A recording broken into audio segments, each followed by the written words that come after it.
जय हिंद, जय भारत।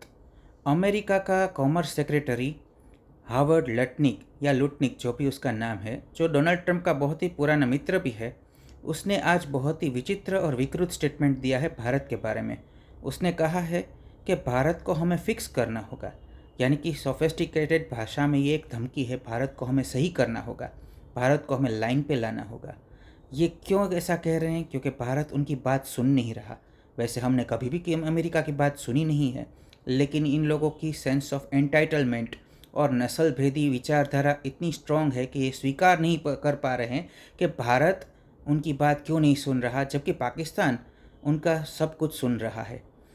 आज हमें समझना भी होगा और सतर्क भी होना होगा, और आने वाली नस्लों को भी इस बात से सतर्क करना होगा कि अमेरिका ना तो हमारा आज दोस्त था, ना कल होगा। ये एक बहुत ही खतरनाक देश है जो सभी देशों को ख़त्म करके खुद ही सर्वाइव करना चाहता है, अपनी सड़ी गली विचारधारा और कल्चर दूसरों के ऊपर थोपना चाहता है।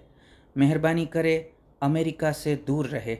हम यही चाहते हैं और हमारी सरकार से भी हम यही अपील करते हैं। इस देश से दोस्ती हमारे लिए हितावह नहीं है। ये बहुत ही नस्ल भेदी देश है। उनकी विचारधारा हमारे लिए बहुत ही खतरनाक है। समझ जाइए, सुधर जाइए। जय हिंद।